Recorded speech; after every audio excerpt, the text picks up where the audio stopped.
Bonsoir à tous, ravi de vous retrouver pour une nouvelle édition sur Monaco Info. Voici les titres de votre journal. 31 degrés à l'extérieur, 27 degrés dans l'eau. La température de la Méditerranée est anormale pour la saison. Si elle fait le bonheur des baigneurs, elle a un impact sur la biodiversité marine. Nous en parlerons avec Denis Allemand, directeur du Centre scientifique de Monaco. Les ballets de Monte-Carlo présentent Roméo et Juliette à Villefranche-sur-Mer jusqu'à demain. Nous avons assisté aux dernières répétitions.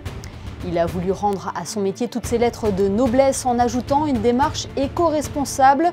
Le chocolatier Pierre Marcolini sera avec nous ce soir pour évoquer toute son implication dans la conception de ses plaisirs chocolatés. Et puis à la fin de ce journal, nous vous parlerons de la prochaine pièce au théâtre du Fort Antoine, Dépôt de bilan, un spectacle de et avec Geoffrey Rouge-Carassa sur l'addiction au travail. Vous avez pu suivre en direct hier sur Monaco Info la séance publique du Conseil national, une session extraordinaire au cours de laquelle 3 projets de loi étaient à l'ordre du jour. Celui dont nous allons vous parler ce soir est le projet numéro 1057. Bonsoir Alexandra Pani. Pouvez-vous nous apporter des précisions sur ce dossier, Alexandra ? Bonsoir Émilie, il s'agit précisément du projet de loi prononçant la désaffection sur l'esplanade des pêcheurs, le quai Régnier Ier, grand amiral de France, et une partie du quai Antoine Ier, d'une parcelle du terrain dépendant du domaine public de l'État. Revenons-en au fait, si vous le voulez bien Émilie, afin d'aménager le site de l'esplanade des pêcheurs, une convention tripartite avait été conclue le 5 septembre 2014 entre l'État, qui est propriétaire au titre de son domaine public, la SAM Samégie, appartenant au groupe Caroli, et Franck Gaudio, archéologue sous-marin.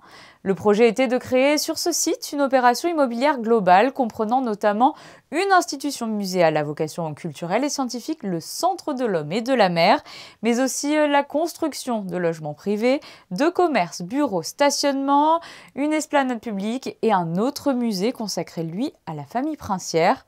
En février 2015, le Conseil national a été saisi d'un projet de loi de désaffection du terrain d'assiette de l'opération, mais ce projet de loi a ensuite été retiré en juillet de la même année par le gouvernement, compte tenu notamment des questions soulevées sur la compatibilité du projet immobilier avec les besoins de l'organisation des Grands Prix de Monaco. Et à la suite de ce retrait et de la décision de ne pas déposer un nouveau projet de loi, l'État a été condamné par le tribunal suprême le 25 juin 2020 à 155 millions d'euros.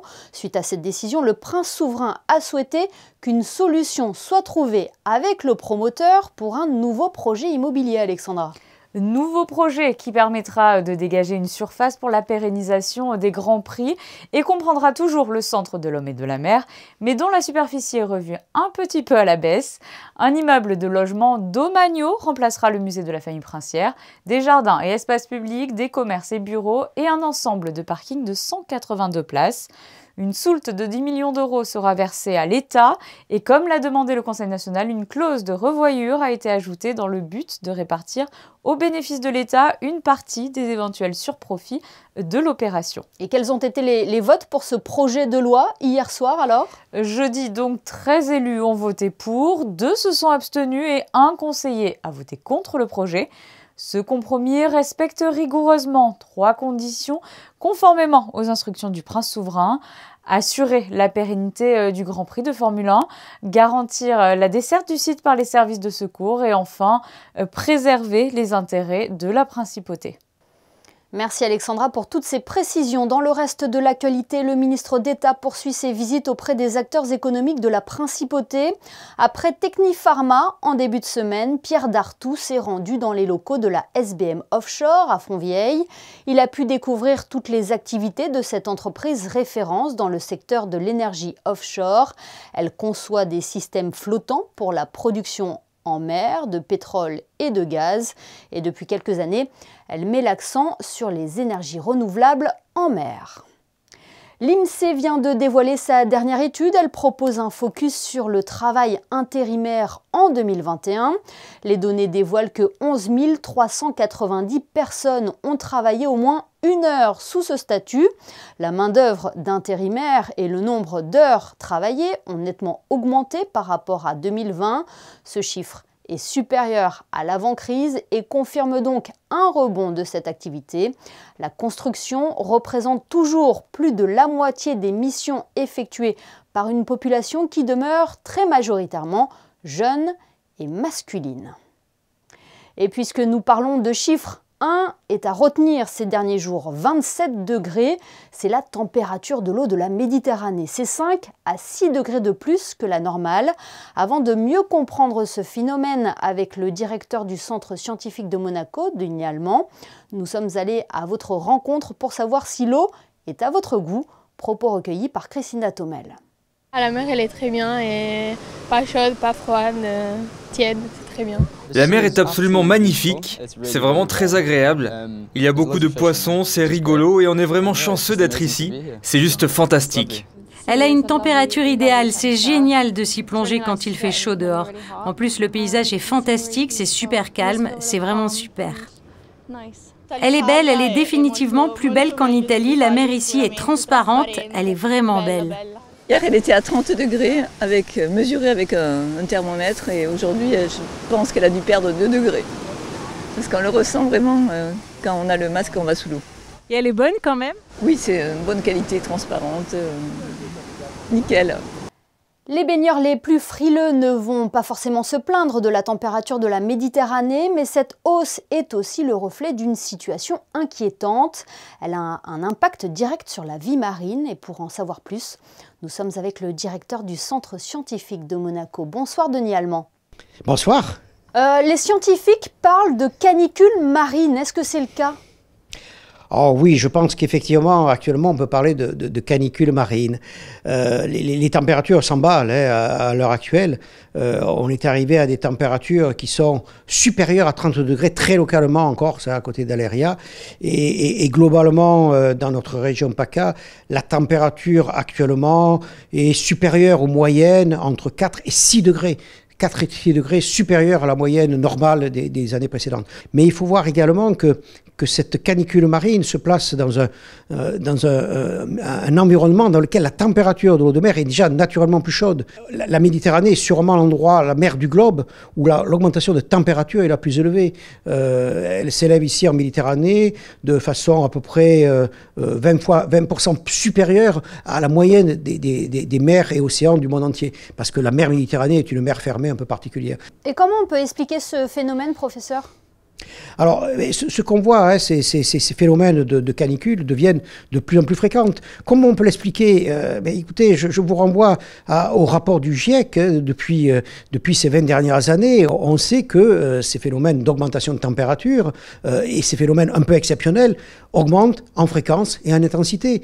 Et forcément, ce réchauffement a un impact sur l'écosystème marin ?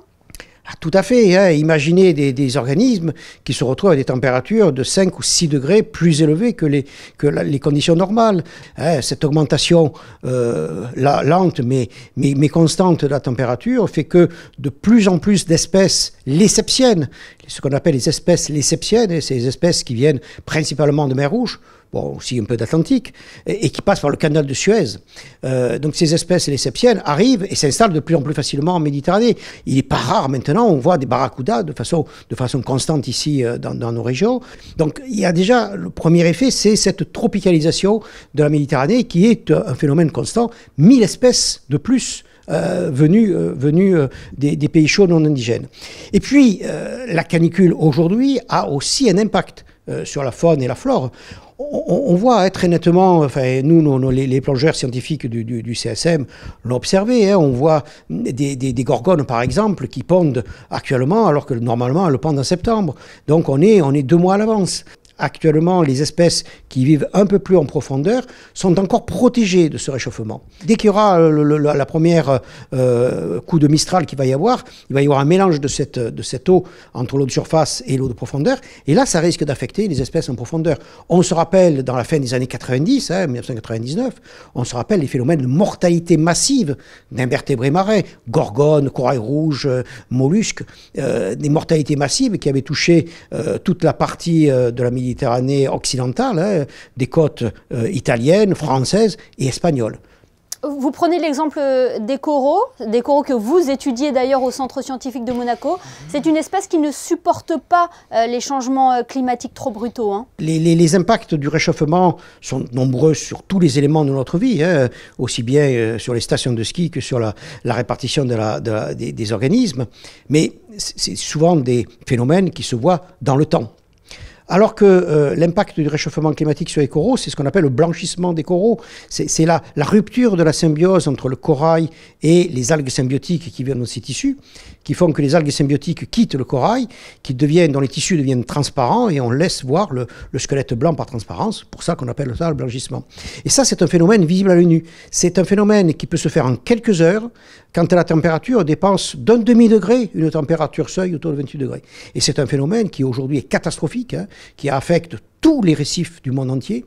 Et le GIEC, l'IPCC, a même prévu que les récifs coralliens pourraient disparaître totalement à la fin du siècle. Si la température globale des océans augmente de 2 degrés, on sait aujourd'hui qu'on dépassera cette température-là. Donc les récifs coralliens seront le premier écosystème à disparaître à cause de l'activité humaine. Et quelles sont les études que vous menez actuellement au CSM ?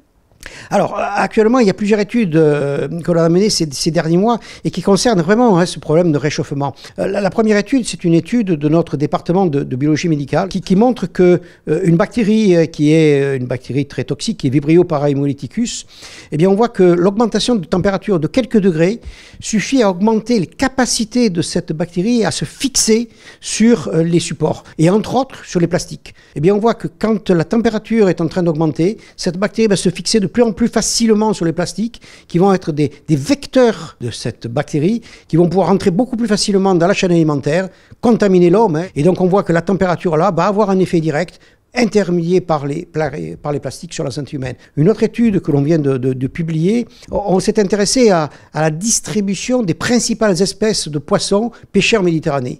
Et on a comparé un petit peu leur distribution actuelle avec une modélisation de leur distribution future en fonction des températures. Eh bien, on voit que la plupart de ces espèces, le loup, la sole, le merlu, le baudroie, vont, dans les années à venir, disparaître petit à petit en Méditerranée parce qu'ils n'auront plus le milieu adéquat pour vivre. Il faut que, dès à présent, les pêcheurs s'adaptent à évoluer leur pêche pour d'autres espèces autres que ces espèces emblématiques comme le loup et la sole. Oui, d'où l'importance de protéger notre planète. Merci infiniment, Denis Allemand, d'avoir été avec nous ce soir sur Monaco Info. Merci beaucoup. Parlons de toute autre chose à présent. À peine rentrée d'Allemagne, la compagnie des ballets de Monte-Carlo s'apprête à donner les 2 dernières représentations de la saison.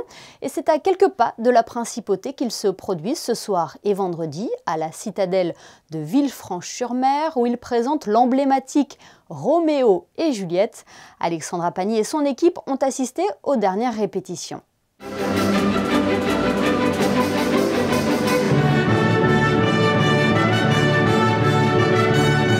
Musicalité, humour, érotisme, déchirement et amour. Au cœur de la citadelle de Villefranche-sur-Mer, c'est l'un des ballets les plus connus de la compagnie qui est proposé pour ces 2 soirées de clôture, Roméo et Juliette.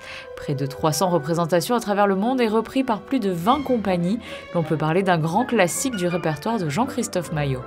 Je pense qu'on peut parler d'une pièce emblématique pour les ballets de Monte-Carlo, quelque chose qui marque un peu l'esthétique qu'on a mis en place, ce renouveau d'une danse classique mais plus ancrée dans une contemporanéité avec des danseurs d'aujourd'hui. Évidemment la collaboration extraordinaire d'Ernest Pignon-Ernest avec qui on a fait plus de 12-13 pièces ensemble.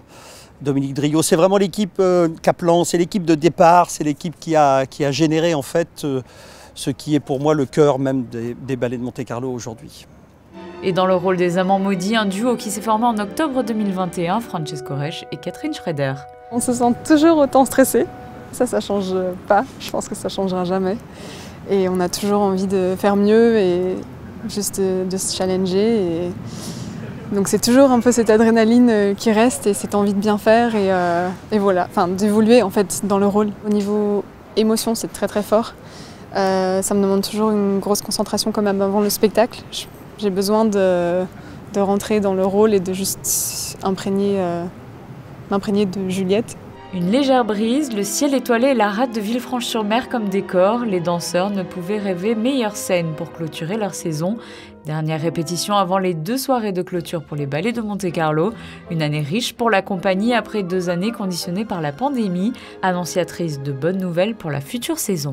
Ça m'intéresse beaucoup en ce moment de retrouver des ballets qu'on a créés il y a un certain temps, qui ont peu ou pas été vus, sur lesquels moi j'aime revenir, retravailler. Donc là, je pense qu'on va retrouver Opus 40. C'est une pièce que j'avais créée en plus avec Georges Condo. Il va y avoir une très belle exposition de Georges Condo à Monaco l'année prochaine. Donc ça va être un double événement qu'on va pouvoir cumuler.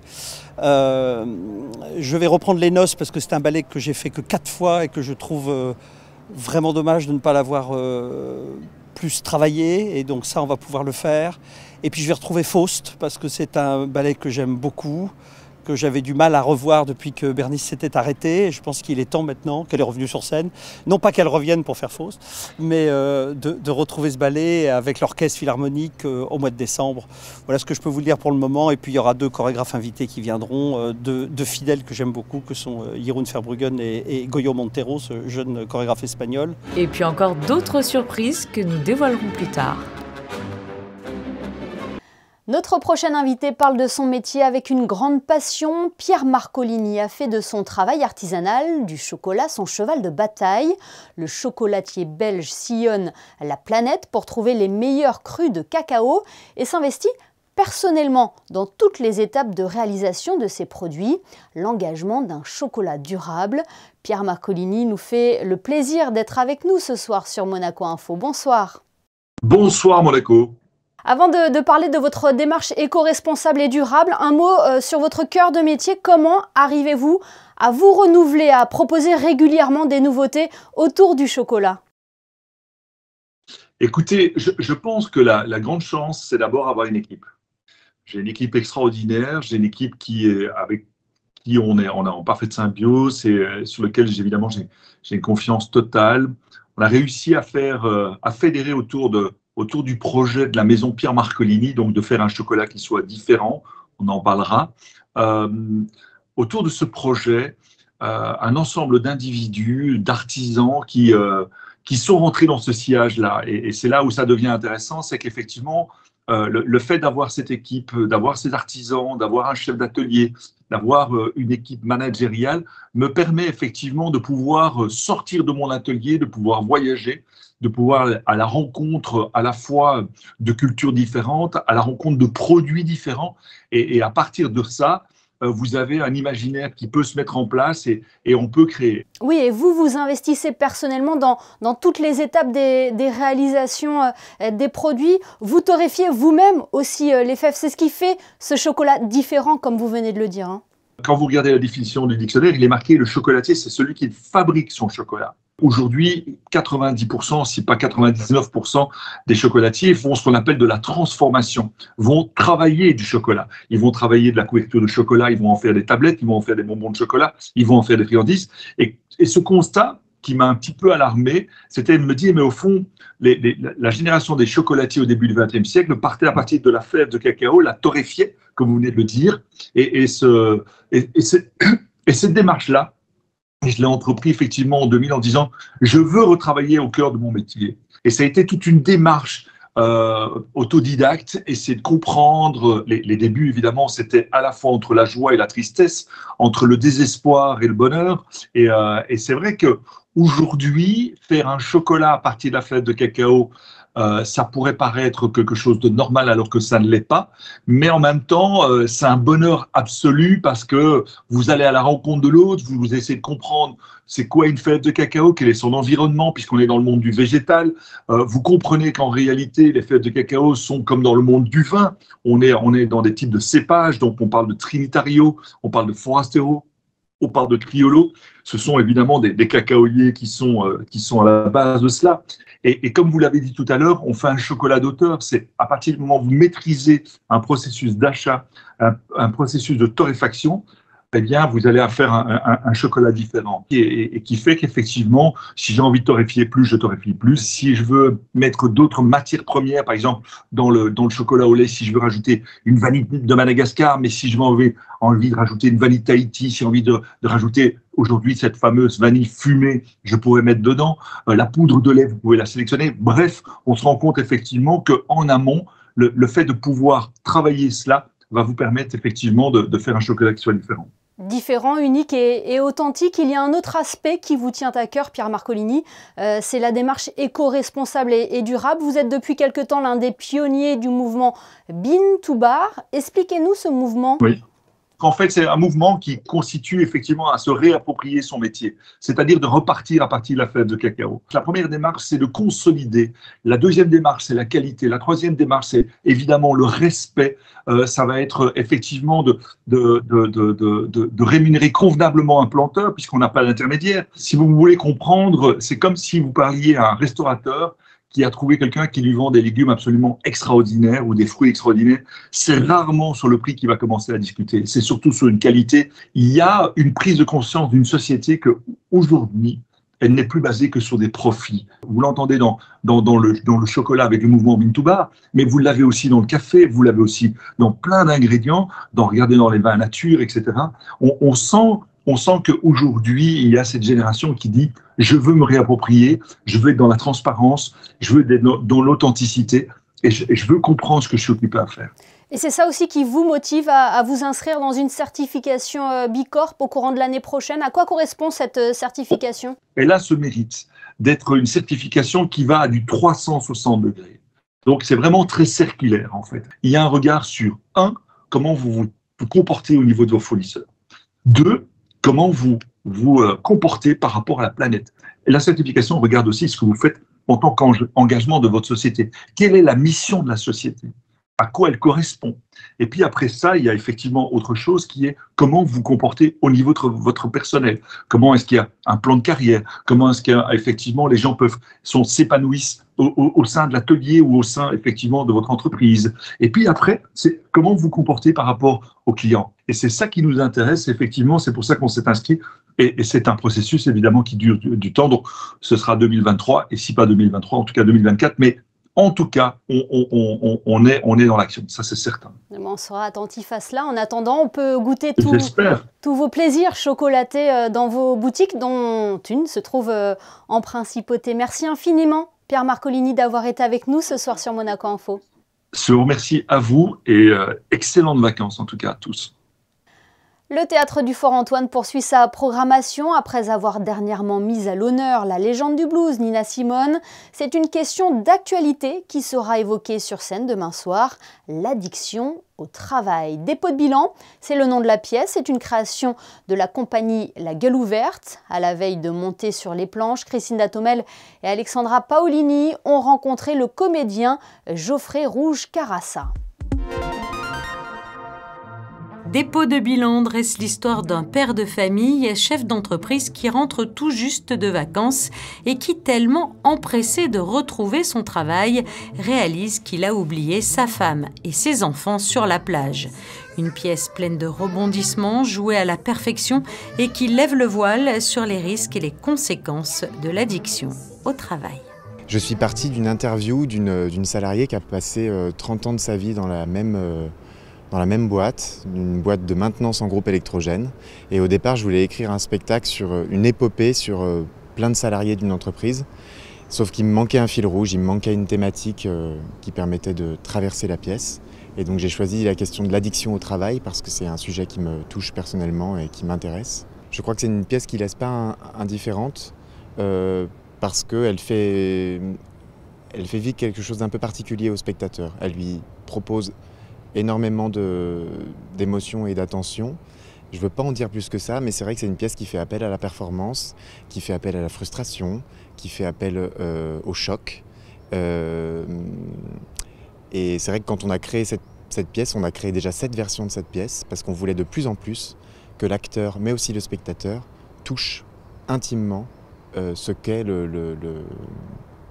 vive intimement ce qu'est le surmenage et le burn-out. Après conseil de classe, c'est découvert lors des 50 ans du festival et cette année, dépôt de bilan. À la rentrée, la compagnie La Gueule Ouverte s'attellera à 3 nouvelles créations. Une pièce qui parlera de jeux d'enfants, une autre qui concernera l'épopée d'Ilgamesh et puis enfin une pièce qui fera référence au voisinage. Une affaire à suivre donc de près et qui sait peut-être un nouveau rendez-vous en principauté avec Geoffrey Rouge-Carassa. Mais pour l'instant, le comédien présentera dépôt de bilan demain soir à 21h30 dans ce lieu magique, le théâtre du Fort Antoine. Il reste très peu de place, mais vous pouvez encore réserver. Il suffit d'envoyer un message privé via les réseaux sociaux consacrés au théâtre du Fort Antoine.